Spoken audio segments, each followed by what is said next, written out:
Hey there, lovely viewers. Welcome back, English Guru.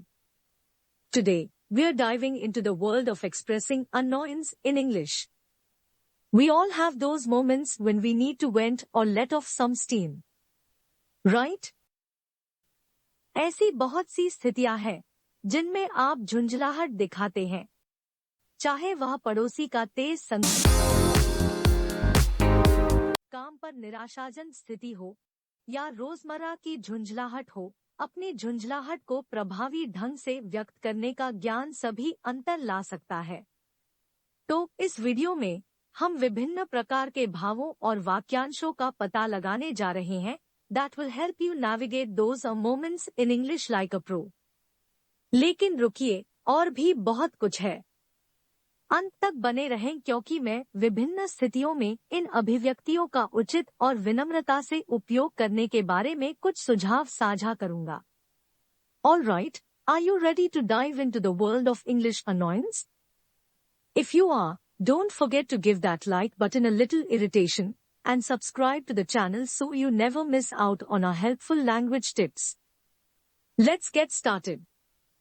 Annoyance दिखाने के लिए मौखिक अभिव्यक्तियां आपको विभिन्न स्थितियों में अपनी झुंझलाहट या हताशा को प्रभावी ढंग से व्यक्त करने में मदद कर सकती हैं।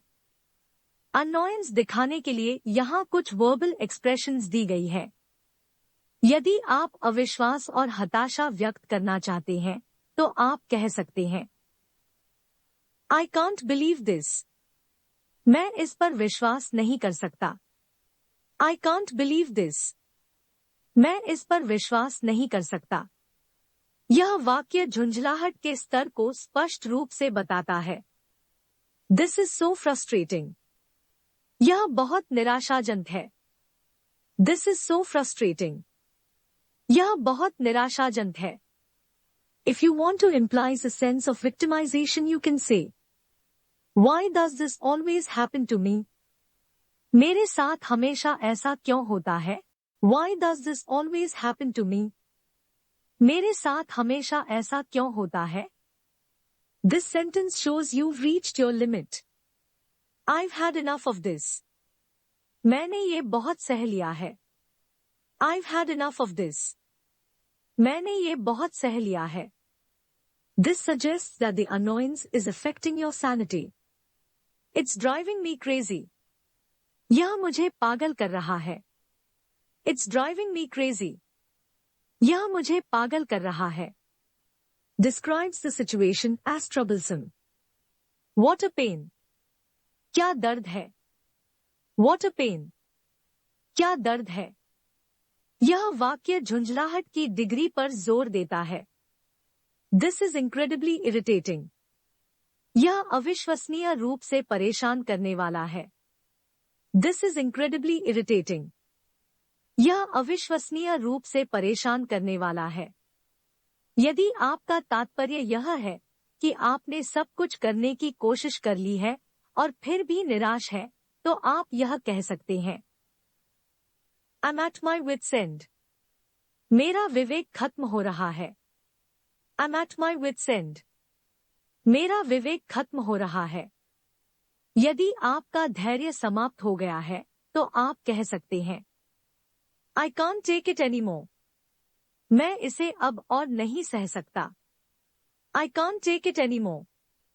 मैं इसे अब और नहीं सह सकता। यह वाक्य बताता है कि झुंझलाहट आपके मूड पर असर डाल रही है। This is really getting on my nerves। मैं इससे बहुत तंग आ चुका हूँ। This is really getting on my nerves। मैं इससे बहुत तंग आ चुका हूँ। यह इंगित करता है कि आप स्थिति का काफी अनुभव कर चुके हैं। I'm so fed up with this। मैं इससे बहुत तंग आ चुका हूँ। I'm so fed up with this। मैं इससे बहुत तंग आ चुका हूँ।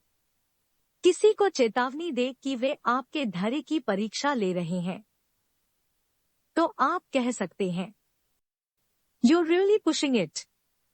आप सचमुच इसे आगे बढ़ा रहे हैं। You're really pushing it। आप सचमुच इसे आगे बढ़ा रहे हैं। आप अपनी हताशा के लिए उस व्यक्ति को दोषी ठहराने के लिए कह सकते हैं, यू मेकिंग मी क्रेजी। तुम मुझे पागल बना रहे हो। You making me crazy. तुम मुझे पागल बना रहे हो। अविश्वास और हताशा व्यक्त करने के लिए, ओ कम ऑन।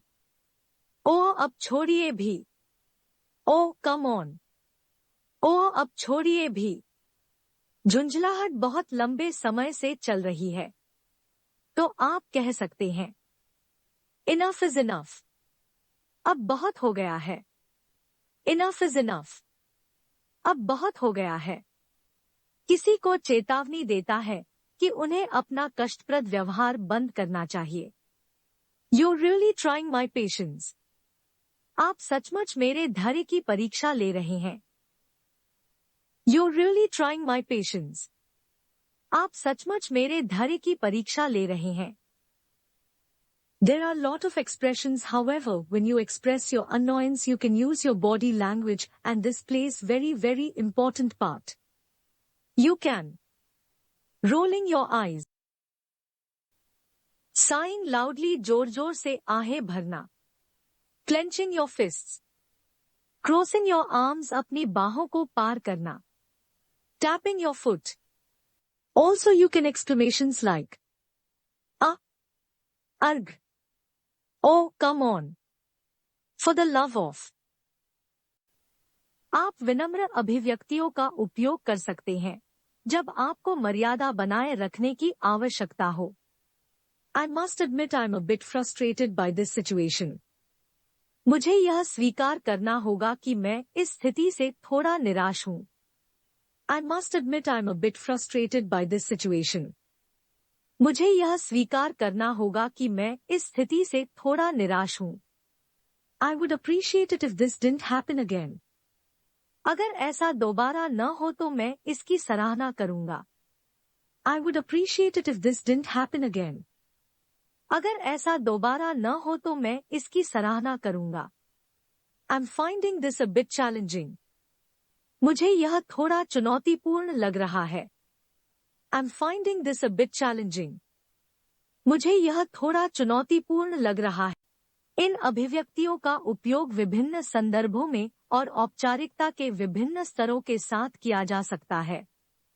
प्रभावी संचार सुनिश्चित करने के लिए इन अभिव्यक्तियों का उपयोग करते समय जिस व्यक्ति को आप संबोधित कर रहे हैं, उसके साथ स्थिति और अपने रिश्ते के प्रति सावधान रहें।